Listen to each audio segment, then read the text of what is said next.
Hello everyone, a warm good morning to all of you, and once again, you all are welcome to the online classes for democratic politics. और आज हम विशेष करके अध्ययन करेंगे rule of law and respect for rights, कानून का राज और अधिकारों का आदर। तो किस प्रकार से कानून राज करता है या अधिकारों की आदर किस तरीके से होता है, बहुत सारे देशों में नहीं होती। So we are going to look into the countries where no respect for the rights and also there is no rule of the law. Now Zimbabwe attained independence from white minority rule in 1980. 1980 में Zimbabwe को आज़ादी मिली, स्वतंत्रता मिली। वहाँ पर white minority के लोग शासन कर रहे थे। Since then the country has been ruled by ZANU PF, the party that led the freedom struggle. और तब से लेकर जानु पीएफ वहाँ की जो पॉलिटिकल पार्टी है वो वहाँ पर शासन कर रहा है, और ये उस समय का आज़ादी का जंग लड़ने वाला पार्टी है। इट्स लीडर रॉबर्ट मुगाबे, और वहाँ का लीडर कौन था? Robert Mugabe. Rule the country since independence, और जब से आज़ादी हुई, उनकी स्वतंत्रता प्राप्त किया उन्होंने, तब से लेकर वो शासन कर रहा है। Elections were held regularly and always won by ZANU PF, और वहाँ पर इलेक्शन तो होता है, चुनाव होती है, लेकिन चुनाव में सिर्फ जानु पीएफ ही जीतता है ना। President Mugabe was popular but also use unfair practices in elections, और ये मुगाबे वहाँ का बहुत ही प्रसिद्ध राष्ट्रपति है, लेकिन वो वहाँ पर धोखाधड़ी जैसे प्रैक्टिस भी करते हैं इलेक्शन जीतने के लिए।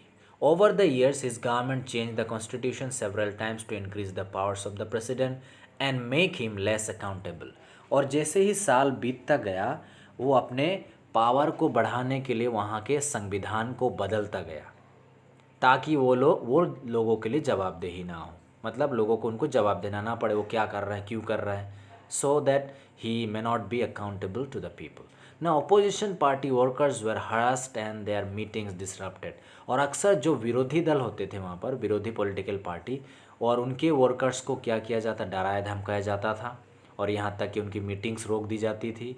And public protest and demonstrations against the government were declared illegal, और कोई भी पब्लिक विरोध या तो रैली जैसे हम निकालते हैं, रैली सड़क पे किसी के खिलाफ बोलते हुए, नाराज़गी जताते हुए, ऐसा कुछ भी नहीं कर सकते वो लोग, जुलूस नहीं निकाल सकते। अगर ऐसा करते हैं तो वहाँ सरकार के हिसाब से वो गैर कानूनी था। And there was a law that limited the right to criticise the president, और एक ऐसा कानून भी वहाँ पर था कि वो वहाँ के राष्ट्रपति का क्या कहते हैं, राष्ट्रपति का क्रिटिसाइज नहीं कर सकते, आलोचना नहीं कर सकते, उनके खिलाफ नहीं बोल सकते। Now television and radio were controlled by the government and gave only the ruling party's version, और यहाँ तक कि जो टेलीविज़न है और जो रेडियो है, ये जो मीडिया है, ये मीडिया भी सिर्फ सरकार जो बोलते हैं वही वो लोग करेंगे, सरकार के खिलाफ बिल्कुल नहीं बोलेंगे। There were independent newspapers but the government harass two journalist who went against it, और वहाँ पर स्वतंत्र अखबार भी थे, लेकिन वो अखबारों को भी, उन लोगों को भी, उनके एडिटर्स को भी, और जर्नलिस्ट जो उनके थे उनको ये लोग डराते थे, धमकाते थे, ताकि वो सरकार के खिलाफ नहीं जाए। The government ignored some court judgments that went against it and pressurise जजेस, यहाँ तक कि जो वहाँ पर न्यायाधीश होते हैं, अगर जो न्यायपालिका होती है, हम जानते हैं जुडिशरी जो बॉडी होती है, अगर सरकार के वो खिलाफ जाते हैं तो भी उनको वो दबाते हैं, और न्यायपालिका जो है जजेस होते हैं उनको प्रेशराइज करते हैं वो ऐसा नहीं करे। So he was forced out of office in 2017, लेकिन 2017 में वो वहाँ से उस पद से उसको बर्खास्त किया गया। So the example of Zimbabwe shows that popular approval of the rulers is necessary in a democracy.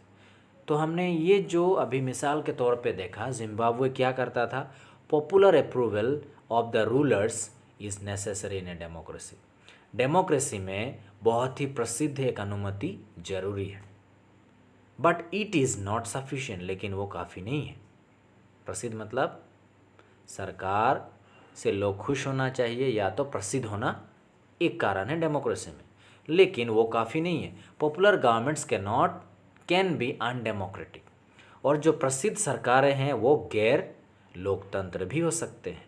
Popular leaders can be autocratic, और जो बहुत ही प्रसिद्ध नेता या तो लीडर होते हैं वो लोग ऑटोक्रेटिक भी हो सकते हैं। ऑटोक्रेटिक मतलब अपने मनमानी करना, अपने हिसाब से सब कुछ चलाना।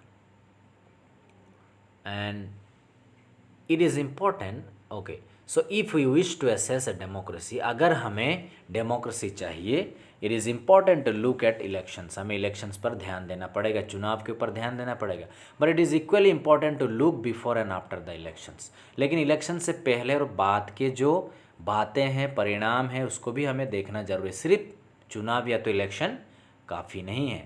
There should be sufficient room for normal political activity including political opposition in the period for elections। और जब चुनाव होता है तो वहाँ पर विरोधी दल जो होते हैं, रूलिंग पार्टी के जो विरोधी दल होते हैं, उनके पास भी मौका होना चाहिए उनके विरुद्ध में बोलने का, इलेक्शन लड़ने का। लेकिन हमने देखा यहाँ पर विरोधी दल को तो बिल्कुल दबाया जाता था। तो ये डेमोक्रेटिक पैटर्न हम नहीं देखते यहाँ पर। This requires that the state should respect some basic rights of the citizen. तो ये दिखा रहा है कि राष्ट्र को लोगों के कुछ मौलिक अधिकारों को देना जरूरी है, तो आदर करना है उनके कुछ अधिकारों को। They should be free to think. पहली बात, लोग आज़ाद होना चाहिए कि वो क्या सोचे। टू हैव ओपिनियंस, और अपने विचार रखने की आज़ादी। To express these in public, और लोगों के सामने, भीड़ में, सबके सामने अपने विचारों को रखने की आज़ादी होनी चाहिए, प्रकट करने की आज़ादी होनी चाहिए। टू फॉर्म एसोसिएशंस, और फिर कोई भी संस्था बनाने की आज़ादी। To protect and take other political actions, और कोई भी दूसरे प्रकार के राजनीतिक एक्शन लेने के लिए या तो विरोध करने के लिए वो आज़ादी होनी चाहिए। ना everyone should be equal in the eyes of law, और कानून के नज़र में सब बराबर होनी चाहिए। These rights must be protected by an independent judiciary whose orders are obeyed by everyone.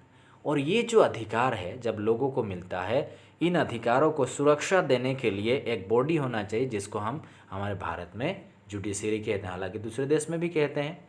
और ये जुडिशियरी जो ऑर्डर एक बार करेगा, और उस ऑर्डर को सब मानना चाहिए, चाहे रूलिंग पार्टी हो चाहे ओपोजिशन पार्टी हो, सबको मानना चाहिए।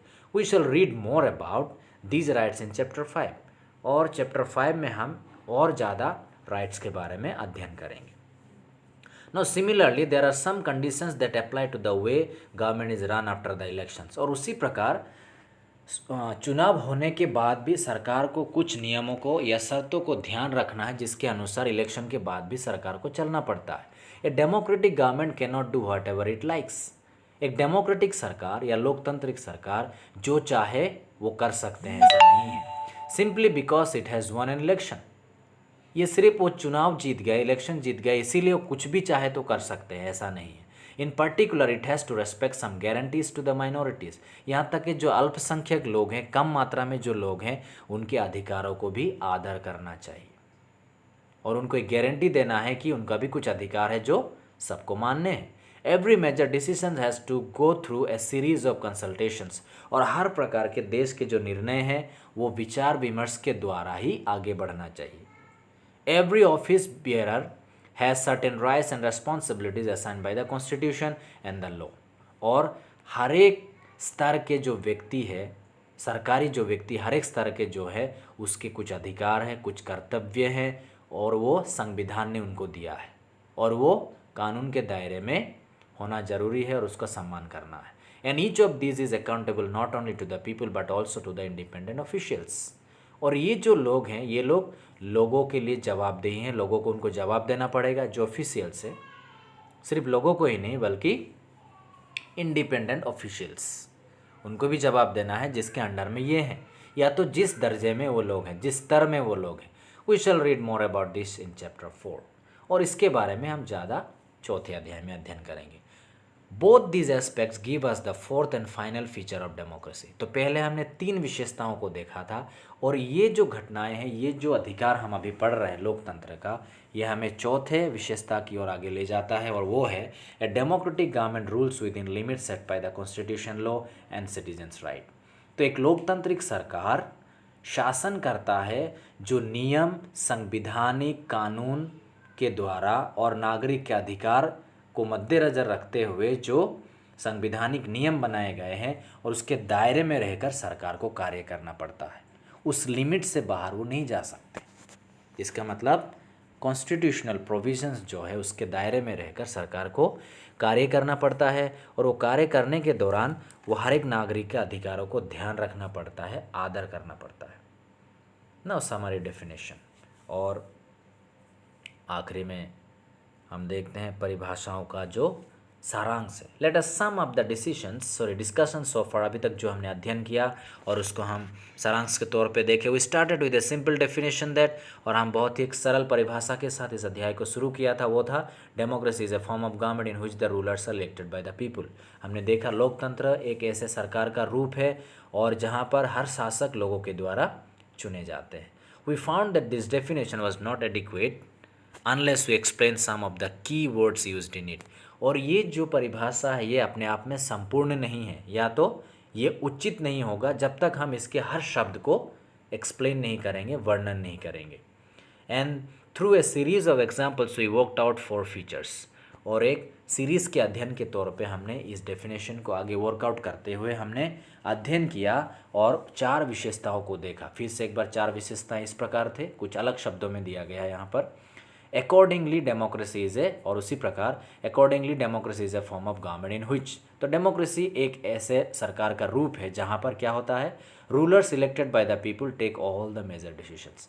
देश के जो बड़े या तो मुख्य निर्णय होते हैं वो कौन लेते हैं, लोगों के द्वारा जो चुने हुए शासक हैं वो लोग उस निर्णय को लेते हैं। दूसरी, elections offer a choice and fair opportunity to the people to change the current rulers, और चुनाव के द्वारा लोगों के पास स्वतंत्रता रूप से एक ऐसा अधिकार या मौका आता है जिसके द्वारा लोग जो वर्तमान में शासन कर रहे हैं ऐसे सरकार को बदल सकते हैं।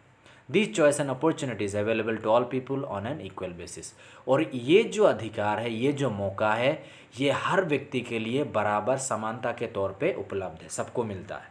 And the exercise of this choice leads to a government limited by basic rules of the constitution and citizens rights, और इस प्रकार के जो चुनाव है, चयन है, वो सरकार को एक ऐसे सीमा या तो लिमिट में ले जाता है जहाँ पर उस सीमा के दायरे में रहते हुए और विचार विमर्श करते हुए और लोगों के अधिकारों को मद्देनज़र रखते हुए सरकार को अपने कार्य को करना है या तो सरकार को फंक्शन करना है। तो हमने 4 विशेषता को विशेष करके फिर से हमने एक समरी के तौर पे देखा, और आज के लिए इतना ही। Till then all of you have a nice